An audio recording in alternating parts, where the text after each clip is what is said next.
제12장. 무익하나마 내가 부득불 자랑하노니 주의 환상과 계시를 말하리라. 내가 그리스도 안에 있는 한 사람을 아노니 그는 14년 전에 셋째 하늘에 이끌려 간 자라. 그가 몸 안에 있었는지 몸 밖에 있었는지 나는 모르거니와 하나님은 아시느니라. 내가 이런 사람을 아노니 그가 몸 안에 있었는지 몸 밖에 있었는지 나는 모르거니와 하나님은 아시느니라. 그가 낙원으로 이끌려가서 말로 표현할 수 없는 말을 들었으니 사람이 가히 이르지 못할 말이로다. 내가 이런 사람을 위하여 자랑하겠으나 나를 위하여는 약한 것들 외에 자랑하지 아니하리라. 내가 만일 자랑하고자 하여도 어리석은 자가 되지 아니할 것은 내가 참 말을 함이라. 그러나 누가 나를 보는 바와 내게 듣는 바에 지나치게 생각할까 두려워하여 그만두노라. 여러 계시를 받은 것이 지극히 크므로 너무 자만하지 않게 하시려고 내 육체에 가시 곧 사탄의 사자를 주셨으니 이는 나를 쳐서 너무 자만하지 않게 하려 하심이라. 이것이 내게서 떠나가게 하기 위하여 내가 3번 주께 간구하였더니 나에게 이르시기를 내 은혜가 내게 족하도다. 이는 내 능력이 약한 데서 온전하여짐이라 하신지라. 그러므로 도리어 크게 기뻐함으로 나의 여러 약한 것들에 대하여 자랑하리니 이는 그리스도의 능력이 내게 머물게 하려 함이라. 그러므로 내가 그리스도를 위하여 약한 것들과 능력과 궁핍과 박해와 권고를 기뻐하노니 이는 내가 약한 그때에 강함이라. 내가 어리석은 자가 되었으나 너희가 억지로 시킨 것이니 나는 너희에게 칭찬을 받아야 마땅하도다. 내가 아무것도 아니나 지극히 크다는 사도들보다 조금 더 부족하지 아니하리라. 사도의 표가 된 것은 내가 너희 가운데서 모든 참음과 표적과 기사와 능력을 행한 것이라. 내 자신이 너희에게 폐해를 끼치지 아니한 일밖에 다른 교회보다 부족하게 한 것이 무엇이 있느냐. 너희는 나의 이 공평하지 못한 것을 용서하라. 보라, 내가 이제 3번째 너희에게 가기를 준비하였으나 너희에게 폐해를 끼치지 아니하리라. 내가 구하는 것은 너희의 재물이 아니요 오직 너희니라. 어린아이가 부모를 위하여 재물을 저축하는 것이 아니요 부모가 어린아이를 위하여 하느니라.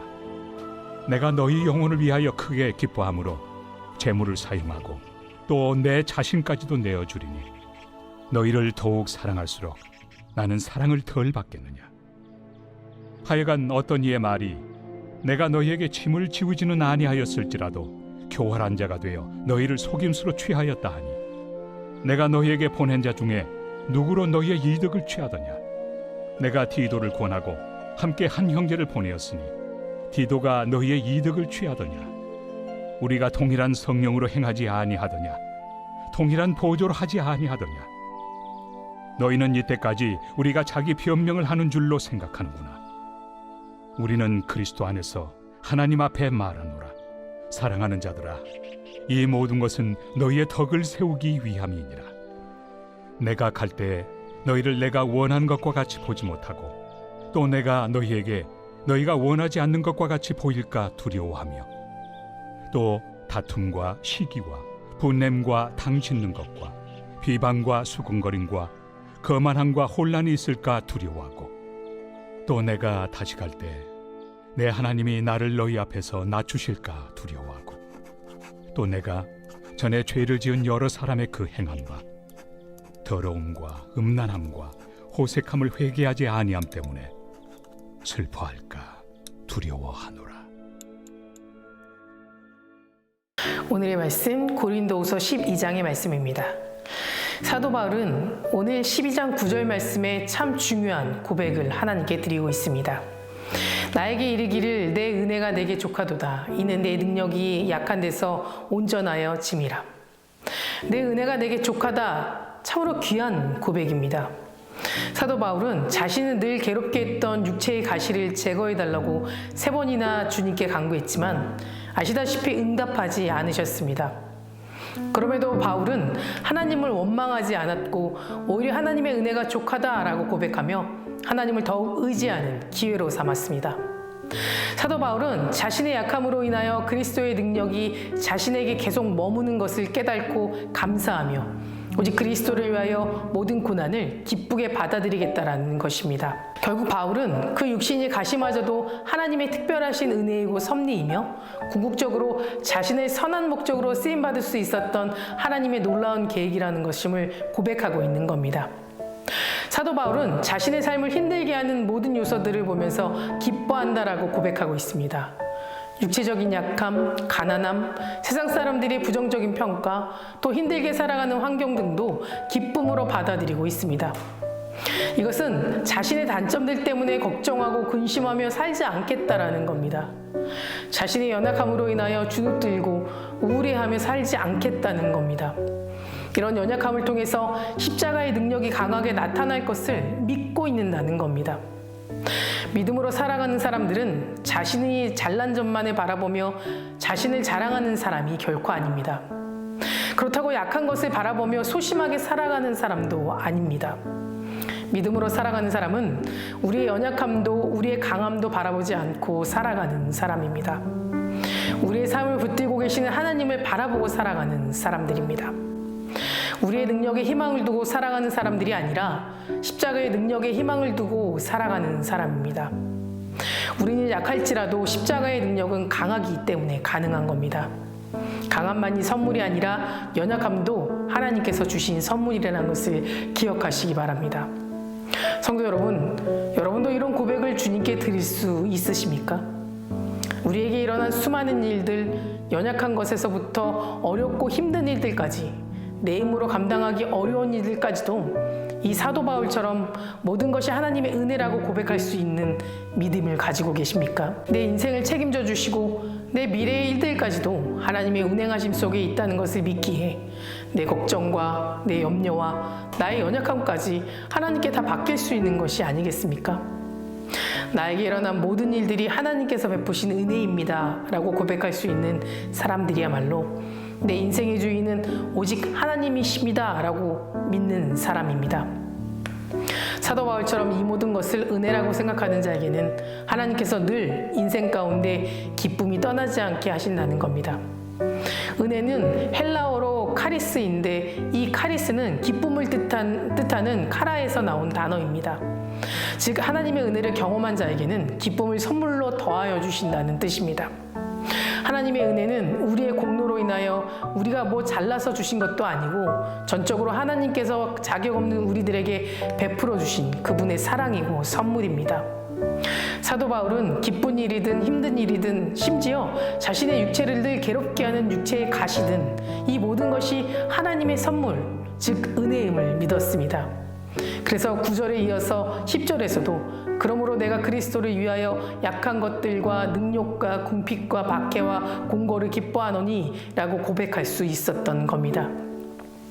내가 하나님 안에 있으니 나의 약함, 나의 고통 속에서도 기뻐할 수 있고 오히려 그 약함 속에서 하나님의 능력을, 하나님의 강함을 체험할 수 있다고 담대하게 선포하고 있는 것입니다.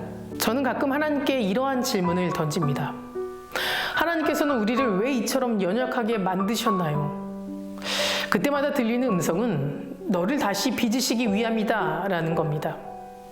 연약해 하지 널 깨트려 다시 주님의 그릇으로 또 주님의 성품으로 만들 것이 아니니 연약해 하지 더욱 낮아져야지만 내가 이제 내 힘이 아닌 하나님의 힘으로 살아갈 것이 아니니 하나님의 일하심을 하나님의 강함을 체험할 것이 아니니 라고 말입니다. 연약함은 은혜입니다.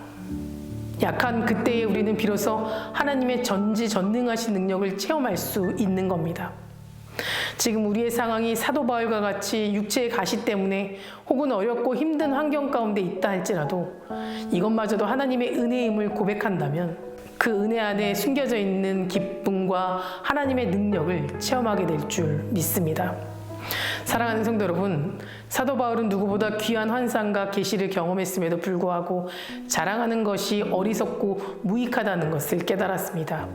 그리고 인간의 약함 속에 더 온전해진 하나님의 영광을 보며 오히려 고통과 고난을 기뻐하고 자랑하였습니다. 그러니 우리 모두는 사도 바울의 모습을 통해 이 땅의 모든 고난과 문제들조차 기뻐하고 하나님의 은혜와 능력으로 변화시키는 그리스도인이 되시길 간절히 소망합니다. 다 같이 기도하시겠습니다. 오늘은 월요일입니다.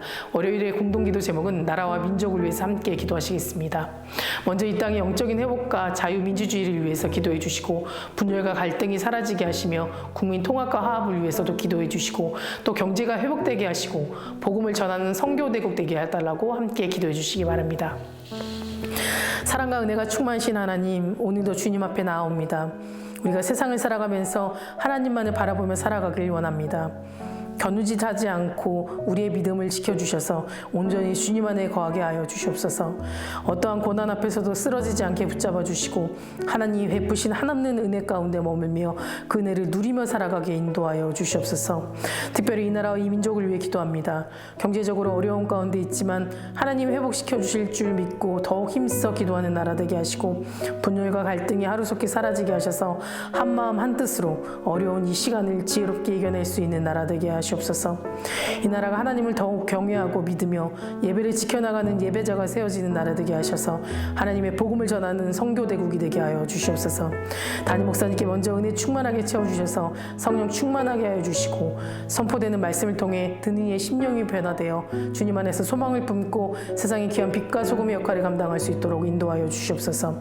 다음 세대 아이들이 믿음을 지켜주시고 말씀으로 소망을 꿈꾸며 살아가게 하여 주시며 암으로 치유받고 있는 박재순 권사님, 유윤영 권사님, 김시아 권사님, 이용숙 권사님, 이명숙 권사님, 오유미 집사님, 이동춘 성도님, 박세현 청년, 유경민 청년 깨끗이 치유해 주시고 끝까지 소망을 붙잡고 살게 하시며 호암권장로님 하루속히 회복시켜 주시옵소서. 투석적인 성도님들, 사고로 입원 중인 성도님들에게는 힘을 주시며 우울증, 공황장애, 불면증 겪고 있는 성도님들에게는 담대한 마음과 평안함을 허락하여 주시옵소서. 새벽마다 1,000번째 드리며 간구하는 제목에 응답하여 주실 줄 믿사오며 이 모든 말씀 예수 그리스도 이름으로 기도드립니다. 아멘.